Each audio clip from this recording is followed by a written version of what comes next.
আমি এখানে আছি 18 বছর প্রায় হবে।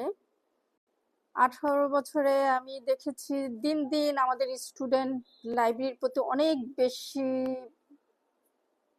কি বলবো আকৃষ্ট হচ্ছে লাইব্রেরিতে আসার জন্য, পড়ার জন্য।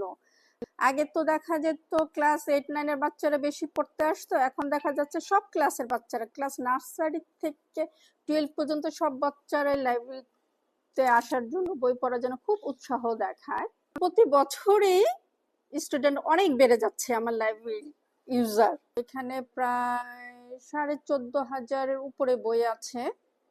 আর আমাদের বিভিন্ন টাইপের বই আছে, যেমন বাংলা, ইংলিশ লিটারেচার, হিস্ট্রি, জীবনী, science fiction, science project, math অলিম্পিয়াডের উপরে বই আছে, ধর্মীয় বই, কমিক্স।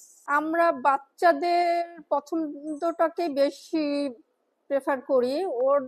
ওদের পছন্দ আমাদের পছন্দ সামনে একটা লিস্ট তৈরি করি, তারপর বয়স ভিত্তিক ওরা কি কি বই পছন্দ করে লিস্ট আমার কাছে জমা দেয়, সেটার উপরে ডিপেন্ড করে। আর আমিও কিছু বই ওদের বয়স অনুযায়ী লিস্ট করি। ওরা বেশি পছন্দ করে অ্যাডভেঞ্চার, রহস্যজনক বইগুলি। তারপর ওরা সায়েন্স ফিকশন খুব পছন্দ করে, সুকুমার রায়ের বই পছন্দ করে, সত্যজিৎ রায়। আমাদের এখানে আসলে ক্লাস 1 থেকে 4 পর্যন্ত ওদের লাইব্রেরি ক্লাস আছে।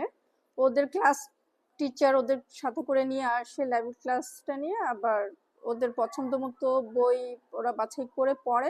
নির্দিষ্ট একটা টাইম আছে, ওই টাইম পর্যন্ত পড়ে ওরা চলে যায়। 5 থেকে আমাদের 12 পর্যন্ত ওদের রুটিন করা আছে কে কিবার আসবে, সে অনুযায়ী ওরা আসে। এসে ওরা বই ওদের পছন্দ মতো বই ওরা ইস্যু করে বাসায় নিয়ে যেতে পারে 1 সপ্তাহের জন্য। 1 সপ্তাহ পর আবার জমা দেয়, পড়া শেষ না হলে আবার নতুন করে ইস্যু করে নিয়ে যায়। বর্তমান যুগের শিশুরা তো মোবাইল আর স্ক্রিনের প্রতি বেশি ঝুঁকে আছে, তাই ওদেরকে সরাসরি নিষেধ করা যাবে না, কৌশলে ওদেরকে বইয়ের প্রতি আকৃষ্ট করতে হবে। তার জন্য আমাদের লাইব্রেরি ক্লাস রাখতে হবে নিয়মিত। লাইব্রেরি ক্লাসের পাশাপাশি বই পড়ার আসরের আয়োজন করতে হবে, এবং কি বই পড়েছে তার উপরে আলোচনা করতে হবে। ওদেরকে জিজ্ঞেস করতে হবে কি বুঝেছো।